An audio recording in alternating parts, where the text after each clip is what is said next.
Assalamualaikum warahmatullahi wabarakatuh. Alhamdulillahi rabbil alamin, wala aqibatu lil muttaqin, wala udwana illa 'alal zalimin. Asyhadu an la ilaha illallah wahdahu la syarika lah, wa asyhadu anna Muhammadan 'abduhu wa rasuluh. Allahumma shalli ala Muhammad wa ala alihi wa sahabatihi wa man sara ala nahjihi واهتدى بهديه واستنى بسنته إلى يوم القيامة. أما بعد، معاشر المسلمين جماعة صلاة subuh rahimani wa rahimakumullah. Alhamdulillah, pada kesempatan ini kita kembali melanjutkan pelajaran kita dalam kitab Taisirul Karim Rahman fi Tafsir Kalamil Mannan.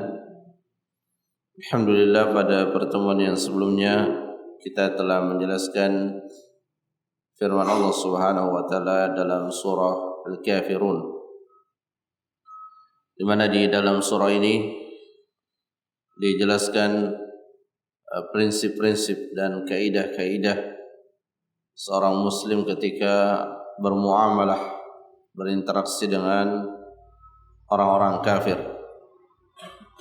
di mana Allah Subhanahu wa taala menegaskan bahwa ketika berkaitan dengan perkara agama, berkaitan dengan perkara ibadah, maka kita tidak dibenarkan untuk mencampur adukan antara ibadah yang diajarkan dalam agama kita dan dengan ibadah yang dipraktekkan oleh orang-orang yang di luar Islam atau orang-orang kafir.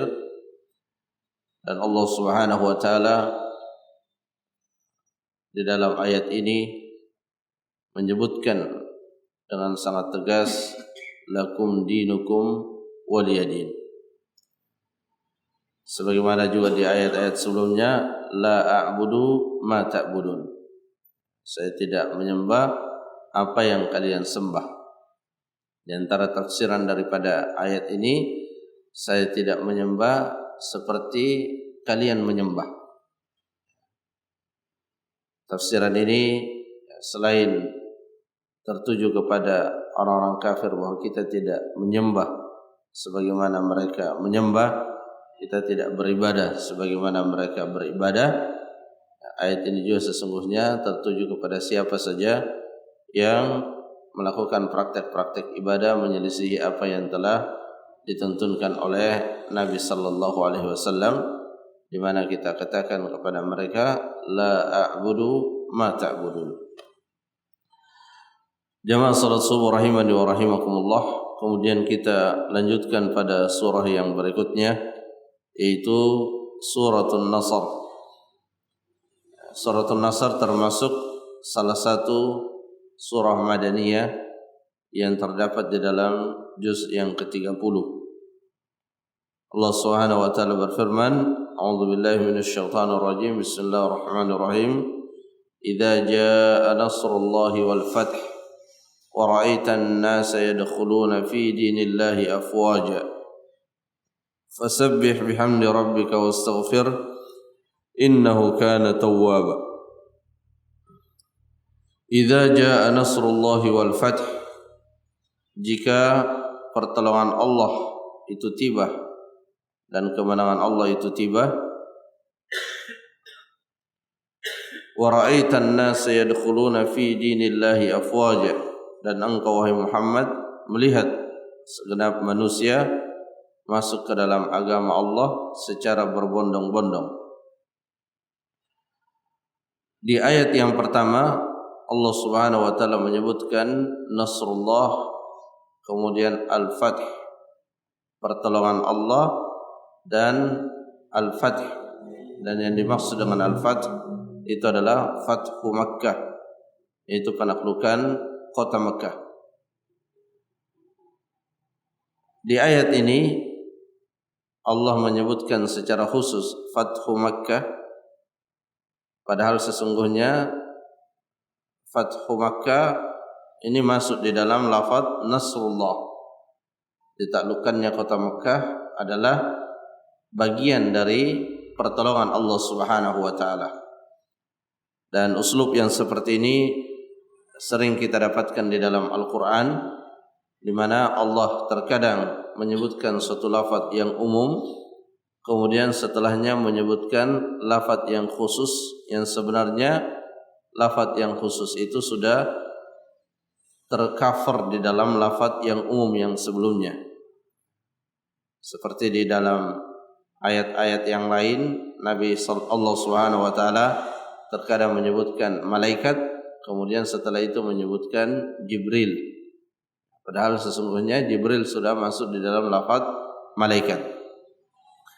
Nah, ketika Allah Subhanahu wa taala menyebutkan lafaz yang khusus setelah lafaz yang umum, maka salah satu tujuannya adalah untuk menunjukkan bahwa lafaz yang khusus itu adalah perkara yang sangat penting dan sangat istimewa. Dan tidak diragukan lagi dari sekian banyak pertolongan Allah kepada nabinya, pertolongan Allah yang tergolong sangat istimewa itu adalah ketika Allah Subhanahu wa taala menolong nabinya dalam menaklukkan kota Mekah. Karena dengan ditaklukkannya kota Mekah ini memberikan dampak yang sangat positif bagi kaum muslimin. Di mana kita ketahui bahwa orang-orang Arab itu terbagi dalam 3 kategori. Ada di antara orang Arab yang akhirnya memeluk agama Islam, ada juga yang enggan bahkan memusuhi bahkan memerangi, dan ada juga yang ragu-ragu. Ada yang ragu-ragu dan menunggu. Mereka menunggu jika sekiranya Nabi Muhammad sallallahu alaihi wasallam bisa menaklukkan kota Mekah, maka itu adalah pertanda ia benar-benar adalah utusan Allah Subhanahu wa taala. Karena seperti yang sering kita sampaikan, Mekah sebagai wilayah haram ini adalah wilayah yang dijaga oleh Allah, sehingga dalam penilaian dan keyakinan mereka tidak mungkin ada yang bisa menguasai wilayah haram yang dijaga oleh Allah kecuali memang orang yang ditolong oleh Allah. Dan hal itu sudah terbukti pada pasukan Abraha.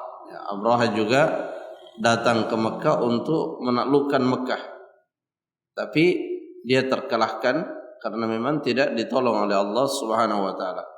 Sehingga orang-orang Arab waktu itu yang ragu-ragu, dan ini yang kebanyakan menunggu kapan Muhammad menaklukkan kota Mekah.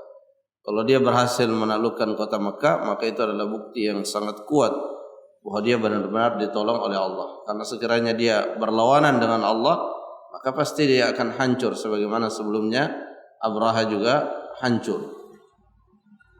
Dan ternyata ketika Nabi sallallahu alaihi wasallam berangkat untuk menaklukkan kota Mekah, di mana sebab awalnya itu adalah terjadinya perjanjian Hudaybiyah, dan orang-orang Arab melanggar perjanjian tersebut, maka Nabi sallallahu alaihi wasallam bersama dengan sahabat-sahabatnya berangkat ke Mekah dan menaklukkan kota Mekah. Dan benar-benar orang-orang Mekah pada waktu itu tidak berdaya. Ketika Nabi sallallahu alaihi wasallam dan pasukannya tiba di Mekah, orang-orang Mekah tidak berdaya dan kekuatan sangat tidak berimbang, sehingga para ulama berbeda pendapat dalam penaklukan kota Mekah, apakah itu ditaklukkan dengan peperangan atau tanpa peperangan. Saking dominannya kaum muslimin pada waktu itu, sehingga seolah-olah tidak terjadi peperangan, meskipun pendapat yang kuat bahwa penaklukan kota Mekah juga terjadi melalui yang namanya peperangan, tapi tidak seperti perang-perang yang sebelumnya. Nah, ketika kota Mekah ini ditaklukkan, maka wara'aitan nasa yadkhuluna fi dinillahi afwaja. Engkau melihat manusia di sini tentunya tidak bermakna seluruh manusia, tapi bermakna sebagian besar manusia. Yadkhuluna, mereka masuk fi dinillah, di dalam agama Allah. Ini juga penyandaran yang menunjukkan pemuliaan. Ketika Allah Subhanahu wa taala menyandarkan sesuatu pada namanya, maka ada dua makna dari penyandaran itu. Terkadang Allah Subhanahu wa taala menyandarkan suatu lafaz pada namanya sebagai penyandaran sifat kepada yang disifatinya. Seperti yadullah, wajhullah, wajah Allah. Maka itu menunjukkan Allah menyandarkan sifatnya kepada dirinya. Tapi terkadang juga Allah menyandarkan ciptaannya atau makhluknya kepada dirinya, seperti baitullah, naqatullah. Maka penyandaran seperti itu adalah penyandaran yang menunjukkan pemuliaan terhadap makhluk yang disandarkan kepada nama Allah Subhanahu wa taala. Jadi dinillah, agama Allah yaitu Islam, ini adalah agama yang mulia. Afwaja, secara berjamaah, secara berbondong-bondong. Jadi yang masuk Islam setelah penaklukan kota Mekah itu tidak 1-2 orang sebagaimana sebelumnya, tapi masuk Islam secara berjamaah, secara berbondong-bondong. Dan ini adalah kenikmatan yang Allah berikan kepada nabinya. Salah satu bentuk kenikmatan yang kita rasakan yaitu ketika kita melihat agama ini dimenangkan oleh Allah Subhanahu wa taala. Fasabbih bihamdi rabbika wastaghfir, maka bertasbihlah dengan memuji Tuhanmu dan meminta ampunlah kepadanya. Innahu kana tawwaba, sesungguhnya Allah Subhanahu wa taala tawwaba. Tawwaba itu ada dua maknanya. Yang pertama, memberikan taufik kepada hambanya untuk bertaubat, dan yang kedua, menerima taubat hamba-hambanya yang bertaubat kepadanya. Jadi juga kenikmatan yang besar kalau kemudian kita terdorong untuk meminta ampun kepada Allah. Itu adalah tanda Allah menginginkan kita untuk bertaubat. Sehingga kalau ada keinginan untuk bertaubat, maka jangan sampai keinginan itu kita tidak mewujudkannya. Karena ketika ada keinginan bertaubat, itu menunjukkan Allah menginginkan kita bertaubat. Ya, maka jangan kita sia-siakan keinginan tersebut. Jangan sampai kita batalkan dan tidak kita wujudkan. Karena ketika Allah Subhanahu wa taala telah memberikan muqaddimah atau petunjuk seseorang, muqaddimah untuk berada di atas petunjuk, lalu kemudian dia tidak mengambilnya, maka sangat mungkin petunjuk yang seperti itu Allah tidak akan berikan untuk yang kedua kalinya. Nah, pada ayat ini, pada surah ini, surah An-Nasr, Allah Subhanahu wa taala menyebutkan kabar gembira dan juga menyebutkan apa yang harus dilakukan. Apa yang harus dilakukan ketika kabar gembira itu datang, dan sekaligus juga isyarat tentang apa yang akan terjadi setelah datangnya kabar gembira tersebut. Adapun kabar gembira yang dimaksud di sini adalah nasrullah, pertolongan Allah. Memang betul Nabi sallallahu alaihi wasallam diberikan oleh Allah Subhanahu wa taala pertolongan sepanjang hayat beliau. Dalam Al-Quran Allah berfirman, وَلَقَدْ نَصَرَكُمُ اللَّهُ فِي مَوَاطِنَ كَثِيرًا. Sungguh Allah telah menolong kalian wahai kaum muslimin pada kesempatan dan tempat yang sangat banyak. Dalam hadis yang sahih Nabi SAW menyebutkan di antara kekhususan yang Allah berikan kepada beliau adalah nusirtu birru'bi masirata syahrin. Aku ditolong oleh Allah sejak musuh masih sangat jauh. Sepanjang 1 bulan perjalanan itu Allah telah menolong nabinya dalam bentuk Allah memasukkan rasa takut kepada musuh-musuhnya. Tapi ada pertolongan yang sangat istimewa, yaitu ditaklukkannya kota Mekah.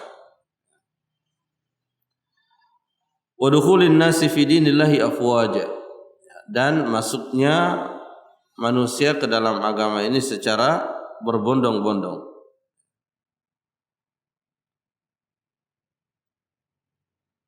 Padahal sebelumnya mereka ini adalah orang-orang yang sangat memusuhi Nabi sallallahu alaihi wasallam. Dan ini adalah buah dari kesabaran Nabi sallallahu alaihi wasallam. Allah menyebutkan di dalam Al-Qur'an, salah satu yang bisa menyebabkan orang yang memusuhi kita bisa berbalik menjadi pembela itu ketika seseorang bersabar, bahkan kesabarannya sampai pada tingkat berbuat baik kepada orang yang tidak berbuat baik kepadanya. Makanya salah satu atau penyebab kenapa silaturrahim itu adalah amalan yang sangat mulia di sisi Allah, karena orang yang menyambung tali silaturrahim itu adalah orang yang berbuat baik kepada keluarganya yang berbuat buruk kepadanya. Silah itu menyambung, artinya ada pihak yang memutus dengan tidak berbicara atau dengan berkata-kata kasar sehingga terputus hubungan kekeluargaan itu. Pihak yang menyambung itu adalah pihak yang berbuat baik kepada kerabat yang berbuat buruk kepadanya. Allah Subhanahu wa taala dalam Al-Qur'an menyebutkan hal tersebut dengan mengatakan idfa' billati hiya ahsan. Balaslah dengan sesuatu yang lebih baik. Fa idzal ladzi bainaka wa bainahu adawa ka'annahu waliyyun hamim. Jika orang yang engkau berbuat baik kepadanya itu sebelumnya ada permusuhan antara engkau dengan dia, maka dengan perbuatan baikmu itu kepadanya ia akan menjadi ka'annahu waliyyun hamim, menjadi orang yang sangat dekat kepada engkau. Dan ini yang terjadi pada Nabi sallallahu alaihi wasallam. Ya, betapa banyak manusia-manusia yang sebelumnya sangat membenci beliau, bahkan berusaha untuk membunuh beliau, tapi pada akhirnya berbalik dan menjadi pembela beliau yang sangat setia. Itu tidak lain karena perbuatan baik, akhlak Nabi sallallahu alaihi wasallam yang sangat mulia. Jadi di dalam ayat ini terdapat kabar gembira.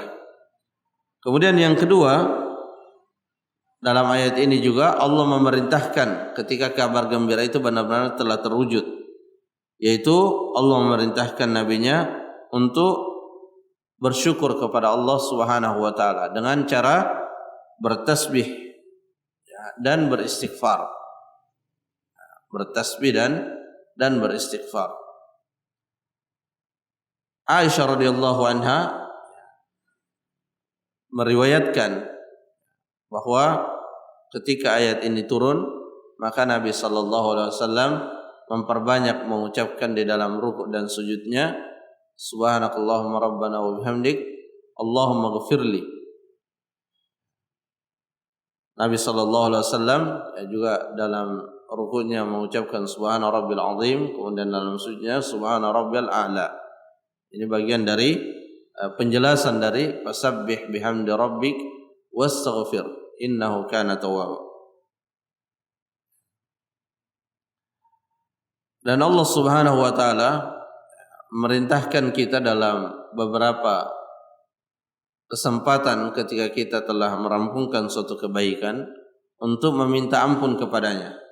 Seperti halnya ketika kita selesai dari melaksanakan salat 5 waktu, maka zikir yang pertama kali kita diperintahkan untuk membacanya itu adalah beristighfar. Dan hikmah dari diperintahkannya kita beristighfar, padahal kita bukan melakukan suatu perbuatan buruk, tapi justru kita baru melakukan suatu kebaikan, itu tidak lain adalah untuk menutupi kekurangan-kekurangan yang terjadi dalam pelaksanaan ibadah kita. Dan ini sesuatu yang kalau kita renungkan akan kita sadari bahwa tidak ada kebaikan yang secara sempurna benar-benar kita telah wujudkan, sehingga kita selalu butuh untuk beristighfar. Dan dari sini juga kita bisa memahami bahwa meminta ampun kepada Allah itu tidak hanya dari dosa-dosa yang kita lakukan, tapi juga pada kekurangan-kekurangan dalam kebaikan yang kita lakukan. Karena ada bahagian yang tidak bisa kita pastikan ketika kita melakukan kebaikan. Dalam hal ittiba kepada Nabi sallallahu alaihi wasallam mungkin ukurannya jelas. apakah amalan ini sudah sesuai atau tidak, ukurannya jelas. Kita melihat pada hadis-hadis penjelasan para ulama, maka kita bisa memantapkan diri kita bahwa ini benar-benar insyaallah sesuai dengan apa yang telah dituntunkan oleh Nabi SAW. Tapi ada hal lain di dalam, ada dimensi lain ketika kita melakukan suatu amalan, yaitu terkait dengan keikhlasan.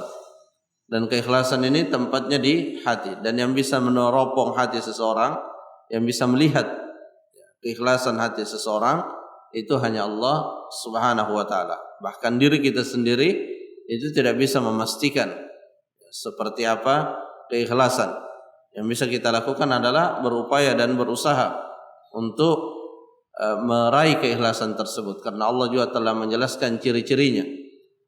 Tapi ketika kita sampai pada tingkat memastikan bahwa diri kita telah ikhlas, maka kata para ulama, faqad ihtaja ikhlasu ila ikhlas. Maka keikhlasan yang diakuinya itu justru butuh kepada keikhlasan. Artinya dia belum ikhlas. Sehingga para ulama mencontohkan bahwa setelah melakukan suatu amalan, mereka berdoa dengan sungguh-sungguh. Selain tadi beristighfar, mereka juga berdoa dengan sungguh-sungguh untuk supaya Allah Subhanahu wa taala menerima amalannya tersebut.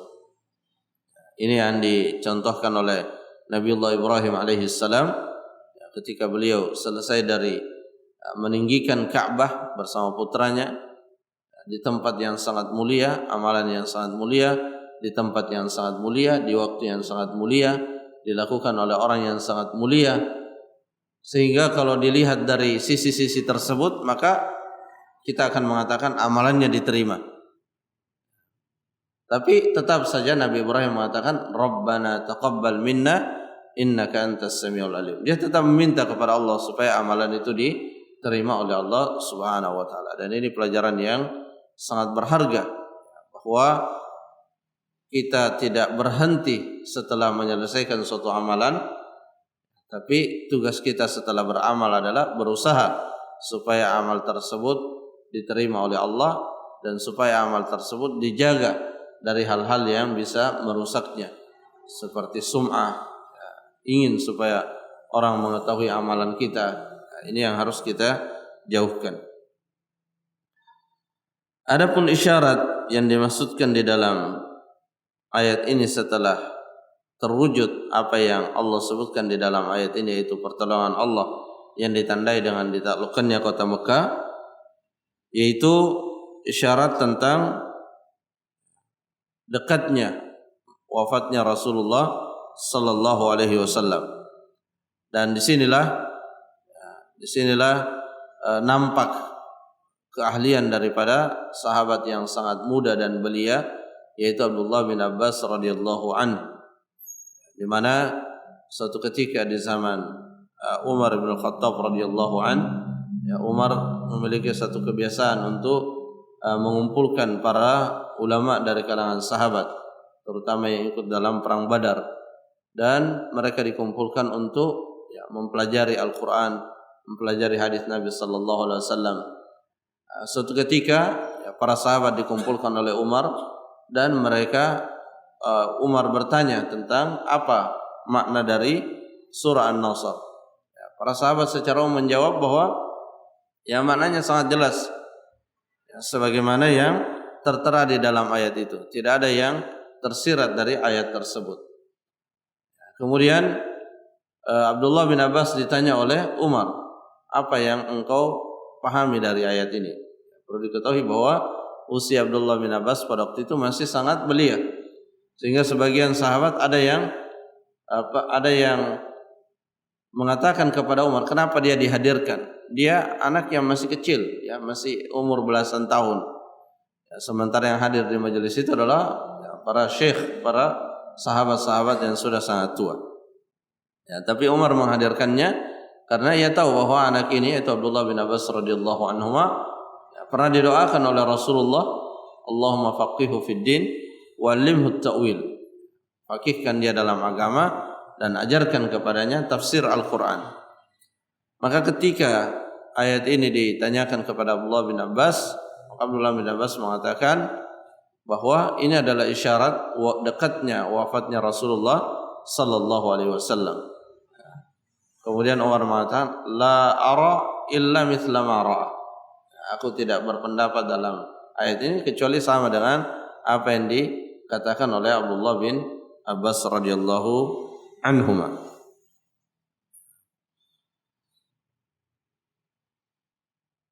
Kemudian Syekh Sa'di rahimahullah di akhir dari penjelasan ayat ini mengatakan, "Falihadhihi al-umma wa hadha ad-din min rahmatillahi wa lutfihi ma la yakhthuru bil bal aw yaduru fil khayal." Jadi Allah Subhanahu wa taala telah memperlakukan atau telah mengistimewakan agama ini dengan kasih sayangnya yang sangat luar biasa, kemahalembutannya yang sangat luar biasa, yang kadang tidak terbesit dalam pikiran seseorang. Penaklukan kota Mekah misalnya, di awal-awal Nabi sallallahu alaihi wasallam berdakwah di Mekah, itu tidak ada yang akan menyangka bahwa suatu saat Mekah itu akan ditaklukkan oleh Rasulullah Muhammad sallallahu alaihi wasallam. Dan seperti itulah Allah Subhanahu wa taala memberikan pertolongan kepada hambanya. Kadang di luar daripada jangkauan akal pikiran manusia. Sehingga seorang muslim ketika akidahnya benar itu tidak pernah memustahilkan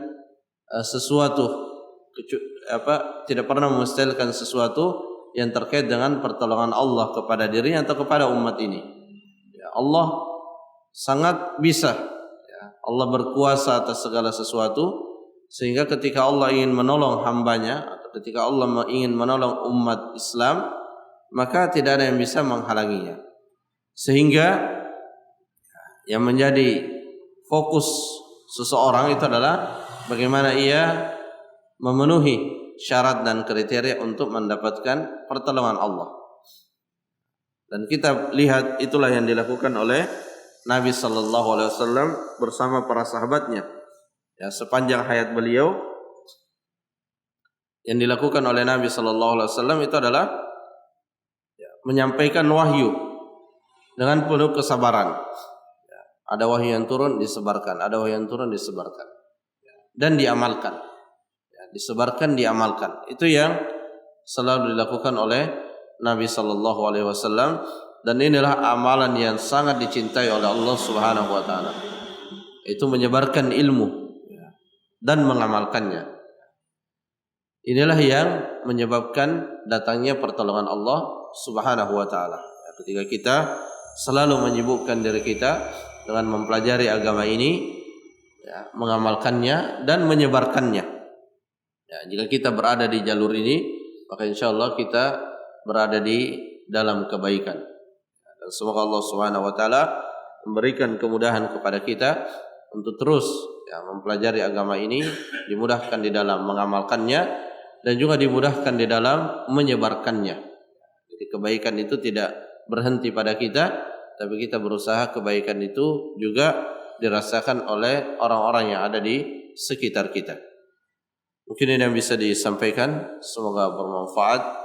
Wallahu ta'ala a'lam bis-shawab. Subhanakallahumma rabbana wa bihamdik, asyhadu an la ilaha illa anta, astaghfiruka wa atubu ilaik. Assalamualaikum warahmatullahi wabarakatuh.